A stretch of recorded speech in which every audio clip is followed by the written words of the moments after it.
Welcome back to Trove One, everybody. A little different adventure today. This is more of a around the house, somewhat homesteading type adventure, except we're not really homesteaders, but we have some homesteader tendencies. Hi, cow. All right, we're down there at the cow pasture, and I got a hammer and some bolt cutters and a weed eater, and we've got something to do today. So let's get started. All right, this has gotten all overgrown. This is an old hog pen. We had a feeder pig in at one point, and I need some of the panels off of this to make a pen in the back of my truck. So I'm gonna cut some of these out of here and see if I can't make me a little pen for the back of the truck.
All right, we'll take this over to the house, do a little bit of building with this, see if we can't build a cage for the truck.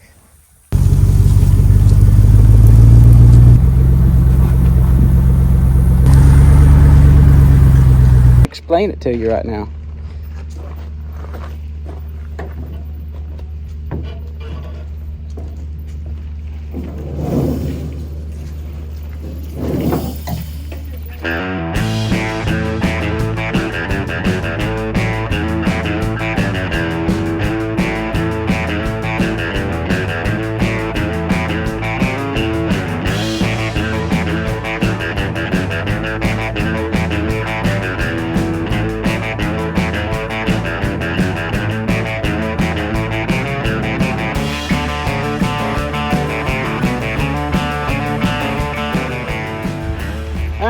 It might not be pretty, but I've got it shoved in here and tied down where it'll work as a temporary transportation pin. So time to hit the road and go see what we're gonna pick up.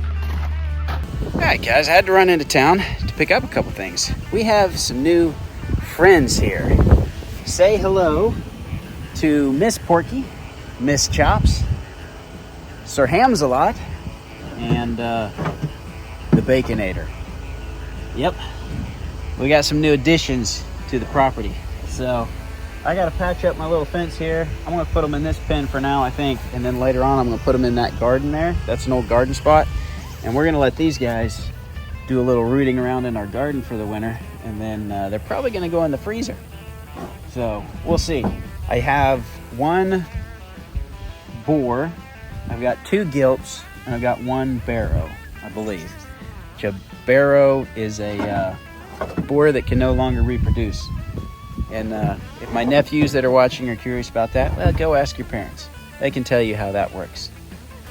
So I'm gonna try to patch up my fence here, find a waterer, and turn these guys loose so they can start clearing things out for me.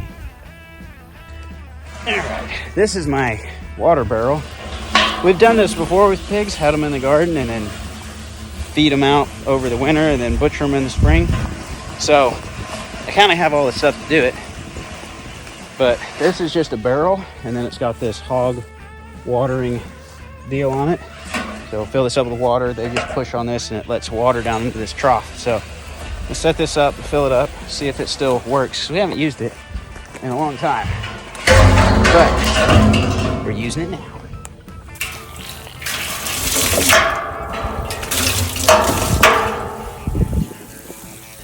Huh, that hose is in a little bit of rough shape there.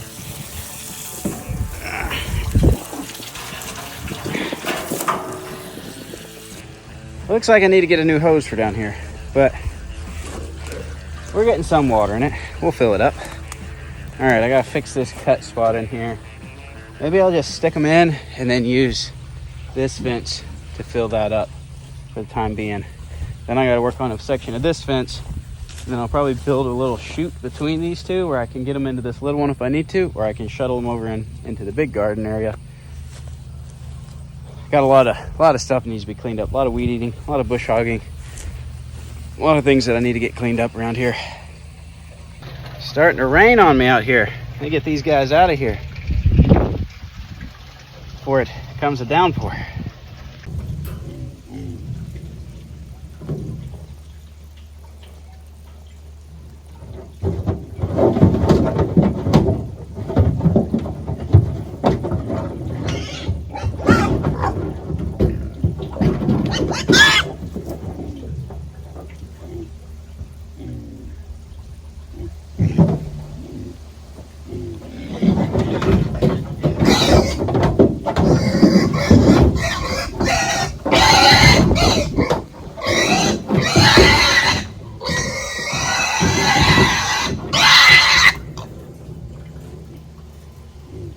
You're gonna like it a lot more in there. There's good stuff out here. I don't know why they're complaining. There's good food out here. Come on. Come on, Miss Porky. You know you wanna. Come on.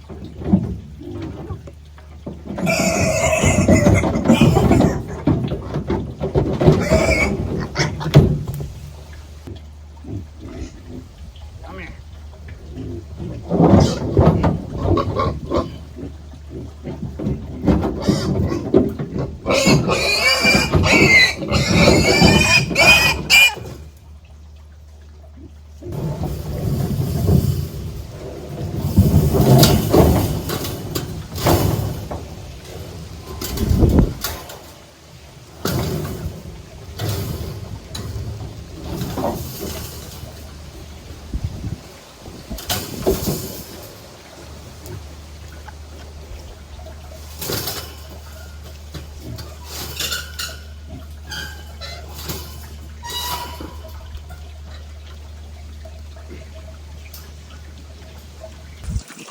I got that figured out quick.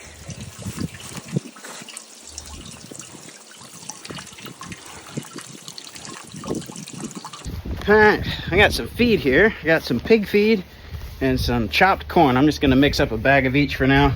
I'll go by one of the supply houses and get a whole truckload of feed here before long. It's cheaper that way. But for now, I just picked up what I could grab real quick. Getting soaked out here. Well, all the times for it to rain. Let's see if they like some food. There you go, guys. Eat up. I don't know if they know what it is. They might have never been fed before. They're just enjoying all the greenery too much. There you go. Yeah, that's the good stuff there.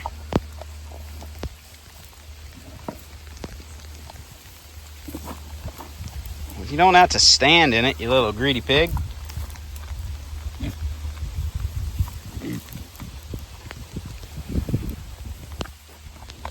Well, they seem pretty happy, so I'm gonna leave them be, let them get used to their new home and go get out of the rain. Cool thing about pigs, they'll clean all that up in there, and then they'll take this overgrown garden and they'll turn it into dirt, and they'll fertilize it, and they'll make bacon all at the same time. Pigs are pretty cool. So we're excited. We'll be more excited in 3, 4, 5 months. But we'll see. We do have, I think we got pigs from different litters. So the boar and the 2 gilts are from different litters. So we could keep one of the gilts and the boar and do some breeding with them and have pigs, more pigs if we wanted to. Or we may just feed them out, butcher them, split them up between family, and call it good. I don't know. We don't really have a fence built to keep pigs long term, but I don't know. You never know what we're gonna get into. So for now, I'm gonna leave them be. I'm gonna go find something else to do. All right, now that we got that done, I need to go put a new battery in the deer feeder because the battery over there is dead and I think it's shot. So take a 4-wheeler, run down to the deer feeder and see if we can't get that working.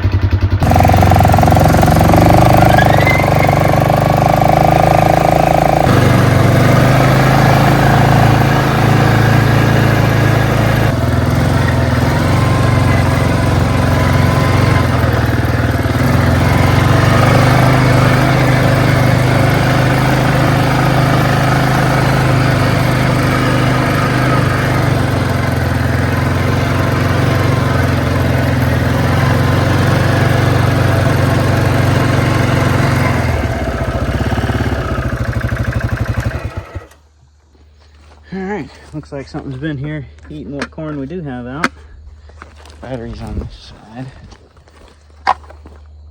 Alright, see if we can't get this dude swapped out here.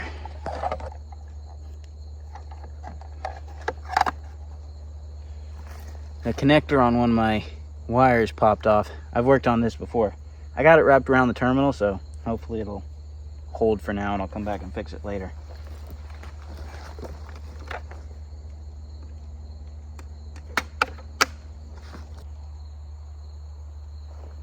I don't think it's working.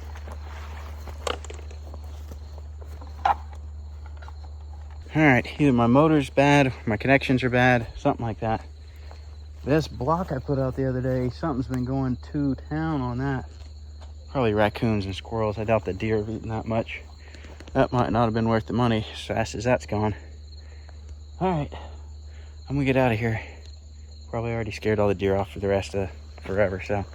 Now the deer up here, we're not like way out in the country, so the deer up here are kind of used to people being around and stuff, so you don't have to worry about it quite as much. And I'm not a big buck hunter. I got a limited spot to hunt here on private property, and I hunt for meat. So if it's got 4 legs and it's a deer and it's legal, it's probably going in the freezer. Hi guys, it's another day, and we're starting another project. This is an egg incubator, and these instructions are from 1986. Are from 1986. It's a really old egg incubator, but it's actually never been opened. We borrowed this from family, and we're gonna try to incubate some eggs. So this will be an experiment, and hopefully we don't have any rotten eggs blow up in our face.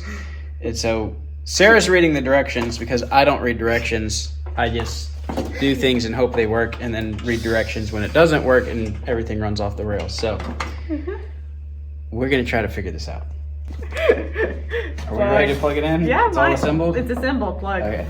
And then, well, yeah, that was your next step. Now turn it. We have a light. Yeah, it's on. So if you like, I guess if you go decrease, then you will go all the way till it's off, I guess, potentially.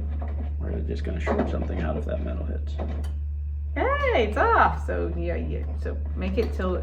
Ooh, I heard the click. Okay. That's a little. So. Oh, it says turn it 4 complete turns counterclockwise, and the pilot light will come on. Anytime the pilot light is on, the heater and fan will be on. There's a fan. I don't think there's a fan. No fan on this one.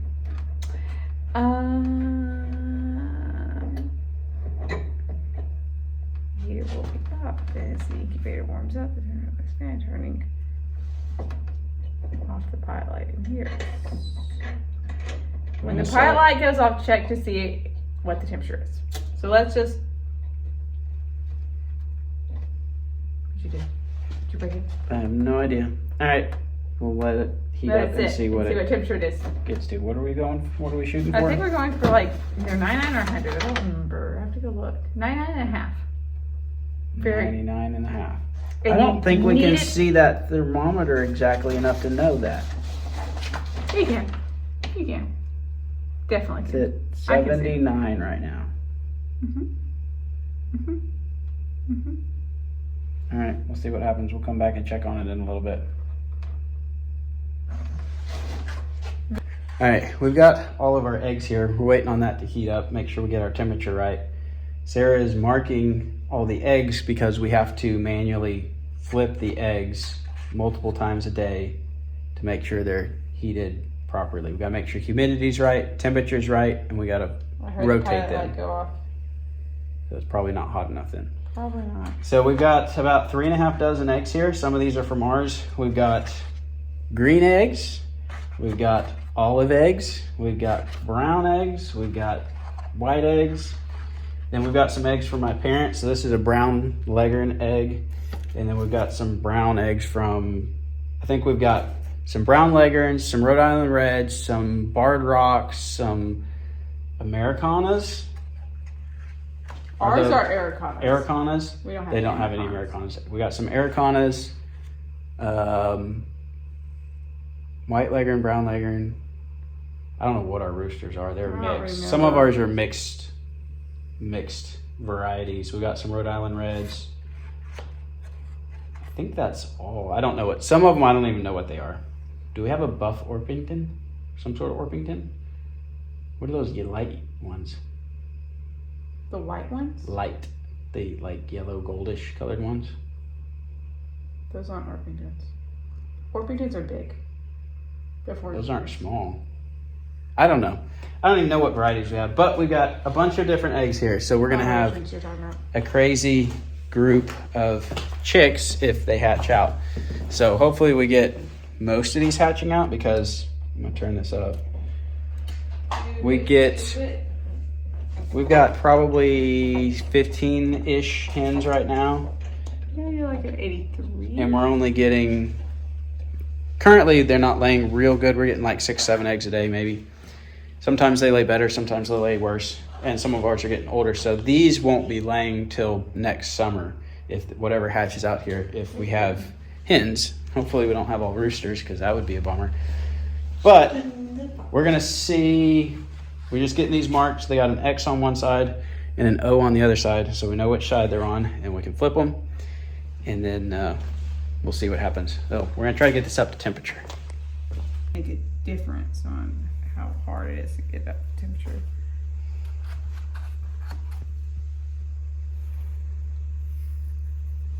We're gonna get the water put in because you need moisture in it to keep your humidity right.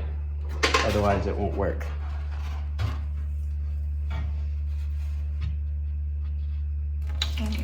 Might around here.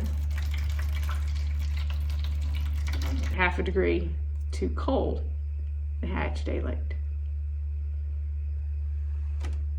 What that means for the vitality, I don't know. All right, we're at, that's 99. Is that 99 and a little bit over right now? All right, we've got our temperature set pretty close, so it's time to put some eggs in. So we're gonna put them all in here with the O side up, and then we'll switch them to X's when we come back. See if we can make them. Yeah, see if you can point down. So Sarah says we have to do the pointy side pointed down, and that's related to the air bubble in there. Oh no, it moved. Yeah, you may just have to put them in and then adjust them because they'll be sitting right next to each other. Okay. So they'll probably be touching. Yeah. And then you can help adjust them down a little bit. We'll see. I have a feeling that's going to be hard to do. These are happy eggs. If you're happy and you know it, scramble the eggs. What? I don't know. All right, we got all the eggs in. We got 43. So we're going to close it up, let it get to temperature, make sure the temperature looks good, and then we'll have to come back in the morning, first thing, and rotate them. And do that 3 times a day for the next, how many days? They hatch in 21. You're supposed to do it at least for the first 2 weeks. So lots of rotating to go. We'll see what happens.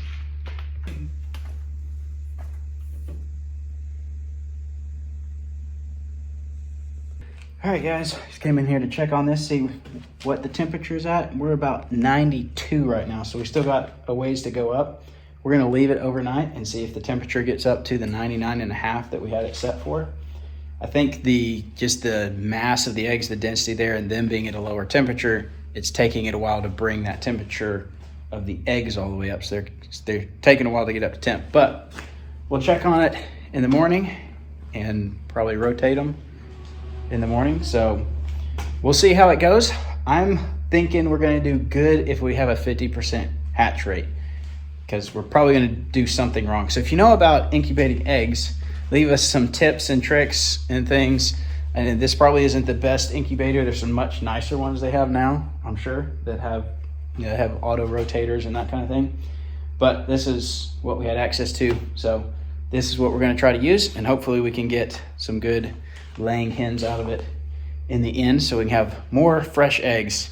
Because when you got 6 kids, well, it takes a little bit of food to feed them. So, and we're also trying to eat healthier. So we generally don't eat terrible, but the more things we can grow and raise and everything. We've had chickens for years, but raising our own pork, raising our own beef, raising our own chickens and eggs. And if we have a bunch of roosters, we may do a day and slaughter a bunch of them. Thinking about doing some meat chickens at some point, building some big mobile pens that we can put in the pasture, and then raise like 30, 40, 50 birds, and maybe get with some family or friends or something and have a big get together, raise them here, go in together on feeding them, and then have a big butcher day and butcher enough chicken for, a year or whatever. I think that would be pretty neat to do as well. And you'd get multi-purpose because you'd be able to fertilize the cow pasture, help the grass grow, plus you get a bunch of meat. So I don't know. I was talking about that with a friend that we might try to do that. I've talked about it for years. I just need to get like a plucker or build a plucker and some different things to help process them quickly. I need to get a vacuum sealer. You probably need to get that anyway for doing deer and stuff. Usually I get deer processed somewhere, but sometimes I do it myself. Depends on how busy I am. If I have time, I need to get a grinder so I can grind my own ground deer. A lot of things I want to learn to do, skills that I know some about, but I'd like to know more about so that we can eat healthier, process our own stuff, be more self-reliant, and not have to deal with as many processed foods. So we've been trying to eat healthier recently. I've been cutting out soda and caffeine pretty much. I haven't had a soda in almost 2 months, 0 soda, and really no drinks with a lot of high fructose corn syrup. Trying to cut back on that. And I don't know how much of it, I don't really feel any different, but I've had caffeine like twice in the last almost 2 months now. So I'm not going to cut it out completely, permanently necessarily, but cutting back, because a lot of the food dyes and the sugars and the added stuff and the processed stuff, it's just not the best for you. And to do the things we want to do, to hike and camp and paddle and swim and do all those things we want to do with the kids, we can't do them if we're not in good physical shape. And it's also just our responsibility to take care of our bodies and be responsible and do the best we can. We're not going to be perfect at it, but try to stay educated and do the best we can on staying healthy, taking care of our bodies. Helps cut down on a laundry list of health problems as you get older. And it allows us to live longer, be around for our kids more, do more things with them. I want to be able to throw my kid on my back and carry him up a mountain and go do hikes as much as possible. And that's not a reality for everybody. Some people, that's literally impossible. But we've been blessed with the ability to do it. And we hope to maintain that for as long as possible so we can do things with our kids and hopefully one day our grandkids. So we'll see how it goes, but that's just kind of stuff we've been up to. I know these videos are a little different than our traditional overland and camping style content, but just kind of where we're at in life, and that's what we've been kind of sharing in our videos. So we will keep you updated on the egg hatching progress. Sarah's a little bit stressed about it, so hopefully nobody comes in here and knocks this whole thing over when they're halfway developed, because there will be tears shed. So hopefully this goes well. We'll see. We'll keep you updated. You can also follow us on Instagram and Facebook if you want to probably get some more updates, more frequent updates. We'll try to post some stuff over there. And also, thank you to our Patreon followers. As always, we appreciate you.